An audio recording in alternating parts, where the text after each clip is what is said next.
নমস্কাৰ কৃষক বন্ধুসকল, স্বাগতম জনাইছোঁ অন্য এটি ভিডিঅ'লৈকে। কৃষক বন্ধুসকল, আমি সময়ৰ লগে লগে বিভিন্ন ক্ষেত্ৰলৈ ব্যাপক পৰিৱৰ্তন আহিছে আমাৰ সমাজখনলৈকে, আৰু এই ক্ষেত্ৰত আমি মাছ পালনৰ ক্ষেত্ৰখনো পিছ পৰি থকা নাই। গতিকে বৰ্তমান সময়ত মাছ পুহিবৰ বাবে ডাঙৰ পুখুৰীৰ বাধ্যতামূলক নহয়।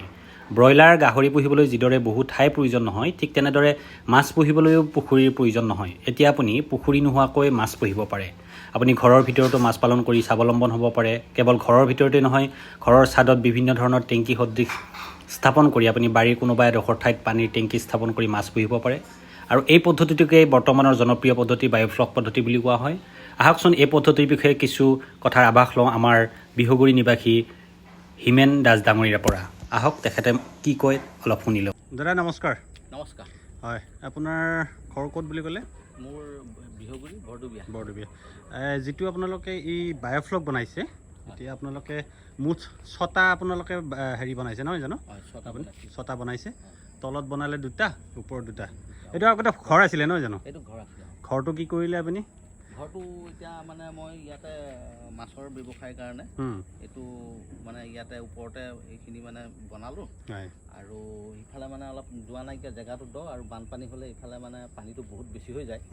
সেইটো কাৰণে মই ইয়াতে ওখ কৰি পেলাই এই ইয়াতে 6টা বনালোঁ আৰু। হয়, এতিয়া আপোনাৰ যিটো বায়'ফ্লক বনালে, আপুনি ক'ৰ পৰা কিবা ট্ৰেইনিং প্ৰশিক্ষণ লৈছিল নে নিজাকে কিবা আপোনাৰ আগ্ৰহ জন্মিলে যে বায়'ফ্লক এনেদৰে বনাব পাৰি বা মাছ পুহিব পাৰি? কেনেদৰে গম পালে আপুনি? হয়, এইটো মানে কি, মোৰ মাছৰ লগত অলপ আগৰ পৰা মাছৰ লগত মোৰ অলপ সম্পৰ্কও আছে। হয়, গতিকে মই মানে এই নগাঁৱত গৈছিলোঁ। নগাঁৱত যাওঁতে মৰিগাঁৱত দেখা পালোঁ। হয়, আৰু নগাঁৱত দেখা পালোঁ যে এইটো এনেকৈ শিক্ষিত নিবনুৱাসকলে এনেকৈ মানে আপোনাৰ এই পকাৰে এনেকৈ মানে বনাই 4 মিটাৰ দীঘল বহল এনেকৈ বনাই পেলাই তেখেতসকলে তাতে মই দেখা পালোঁ যে মাছটো সেই যিটো পদ্ধতিয়ে মাছটো ডাঙৰ কৰা হয়, সেই পদ্ধতিয়ে মানে যদি কৰোঁ তেতিয়াহ'লে কি হয়, আমাৰ অলপ মানে কম ঠাইত কম পৰিসৰত আপুনি অধিক মাছ উৎপাদন কৰিব পাৰিব নহয় জানো? সেইকাৰণে মই এই ব্যৱস্থাটো হাতত ল'লোঁ। আপুনি যে নগাঁৱত দেখি আহিলে, তাতে একচুৱেলি আচলতে কেনেকুৱা ধৰণৰ মাছ পুহিছে তেওঁলোকে? বায়'ফ্লকত কেনেকুৱা ধৰণৰ মাছ পুহিলে তেওঁলোকে বেছি মানে উপকৃত হৈছে বুলি কৈছে, বা কেনেকুৱা ধৰণৰ মাছ পুহিম বুলি আপুনি ভাবিছে? হয়, তাতে মাছটো মানে কি হয়, যিটো আমাৰ লোকেল মানে থলুৱা মাছ, শিঙি, মাগুৰ, টিঙৰা, এই জাতিৰ মাছ মানে মই তাত দেখা পালোঁ। আৰু সেইটো মাছ আচলতে নদ নদীত আজিকালি মানে এইটো পাবলৈ নাই, বিলুপ্ত হোৱাৰ নিচিনা হৈছে। এই পদ্ধতিয়ে যদি কৰিব পাৰোঁ, তেতিয়া মই এই মাছটোৰ মানে যিটো প্ৰজাতি আমাৰ লোকেল মাছৰ, তাক অলপ জীয়াই ৰখাত অলপ মানে মই আশাবাদী, আৰু তাতে মানে উপাৰ্জন কিবা হ'ব বুলি মই আশা কৰি পেলাই এইখিনি মানে বনাই। আৰু থলুৱা মাছৰ যথেষ্ট মানে চাহিদাও আছে, ইয়াৰ ঔষধি গুণো যথেষ্ট আছে নহয় জানো? এতিয়া আপুনি এটা কথা কওকচোন, আপোনাৰ এই যে 6টা টেংকি বনালে, এটা টেংকিত 6টা টেংকিৰ কথা মই সুধিম বাৰু। এটা টেংকিত আপোনাৰ খৰচ কিমান মান পৰিছে বাৰু? কিমান মান মানে আপোনাৰ অৰ্থ ব্যয় হৈছে? এটা টেংকি মানে টোটেল এই টেংকিখিনি মই এতিয়া বনাওঁতে মোৰ আৰু কাম আছে ইয়াতে। এতিয়া প্ৰায় আপোনাৰ 2,20,000 মান টকা 6টা বনাওঁতে 2,20,000 মান টকা মোৰ খৰচ হৈছে। আৰু তেনেকৈ আমাৰ আছে খৰচ অলপ, আৰু পাইপ দিব লাগিব। এটা পাইপটো ইয়াৰ পৰা মানে যিটো মটৰ দি উঠাই পাইপটো ইয়াতে ষ্টক কৰিব লাগিব, আৰু সেইখিনি কাম আছে। আৰু লগতে মানে কি হৈছে, ইয়াতে ওপৰত এটা নেট দিব লাগিব, এটা গ্ৰীণ নেট দিব লাগিব। এতিয়া সেইখিনি কাম মানে বাকী আছে। মই চাইছোঁ গোটেই মটৰৰ পৰা আদি কৰি যিখিনি বস্তু প্ৰয়োজন আছে, সেইখিনি কৰিবলগীয়া হ'লে মানে আপোনাৰ মিনিমাম 3 লাখ মান টকা এটা পৰিব। 3 লাখ মান টকাৰ ভিতৰত আপোনাৰ গোটেইখিনি আপোনাৰ শ্বেডৰ পৰা আৰম্ভ কৰি গোটেই আপোনাৰ ধৰক পাইপ ফিটিং নহয় জানো? গোটেই ইয়াৰ মানে ধৰক আপোনাৰ এনে কালচাৰটো কেনেদৰে কৰিব আপুনি? প্ৰথম পৰ্যায়ত আপুনি ক'লে যে থলুৱা মাছে আপুনি ব্যৱহাৰ কৰিব নহয় জানো? তো আপুনি কেনেকুৱা ধৰণে মানে ধৰক আপুনি এই বজাৰখন ক'ত ল'ব? আপোনাৰ ওচৰত বজাৰখন আছে নে আপুনি বেলেগত বিক্ৰী কৰিব লগা হ'ব পাৰে? বজাৰ বুলি কওঁতে এতিয়া আমাৰ এইটো ওচৰত নেশ্যনেল হাইৱেত পৰে। এতিয়া ইয়াতে বিভিন্ন মানুহ মানে আমাৰ ৰাস্তাৰ কাষত আমাৰ বজাৰ বহিলে এইফালে গাড়ীত অহা যোৱা কৰা মানুহ সেই মাছটো বিচাৰে।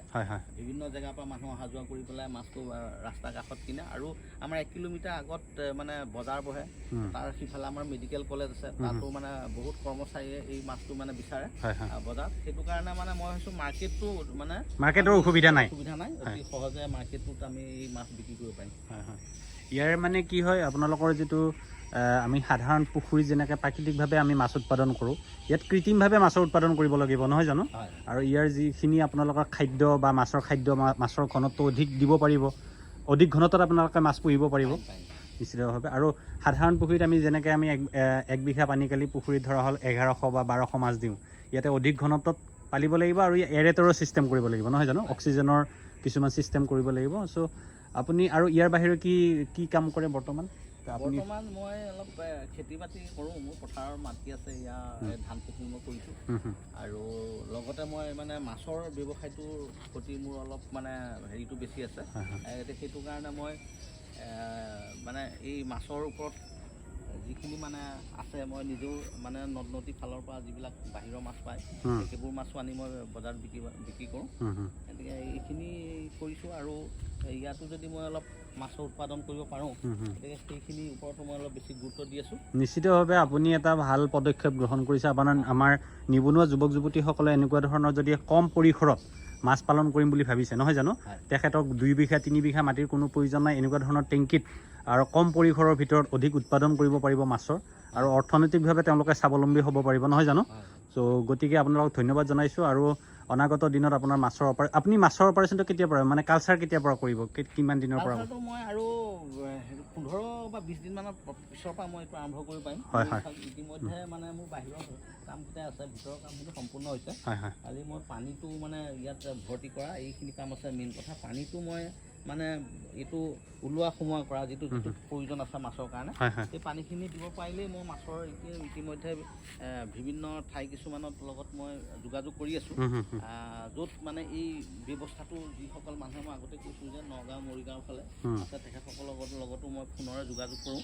আৰু তাৰ পৰা মই কিছু মাছ আনি ইতিমধ্যে সেইখিনি মাছ মই বুকিং কৰাই হৈছে 15-20 দিনৰ পাছত মই ইয়াতে মাছৰ ব্যৱসায়টো নিশ্চিতভাৱে কোনোবাই যদি প্ৰশিক্ষণ ল'ব বিচাৰে বা কোনোবাই যদি আহিব বিচাৰে তেওঁলোকে চাব পাৰিব যে আমাৰ হিমেন দাস ডাঙৰীয়াই এই বৰডুমীয়া অঞ্চলত কম পৰিসৰৰ ভিতৰত মাছ কেনেদৰে উৎপাদন কৰে কোনোবা যদি মীনপালকে চাব বিচাৰে তেনেহ'লে আহিব পাৰিব প্ৰায় এমাহ পিছত তেখেতে কালচাৰ অপাৰেশ্যন আৰম্ভ কৰিব গতিকে তেওঁলৈ শুভেচ্ছা থাকিল আৰু আমাৰ মীন ক্ষেত্ৰত অৰ্থনৈতিকভাৱে তেওঁ যেন স্বাৱলম্বী হয় তাৰ কাৰণে আমি তেখেতক শুভেচ্ছা জনাইছোঁ ধন্যবাদ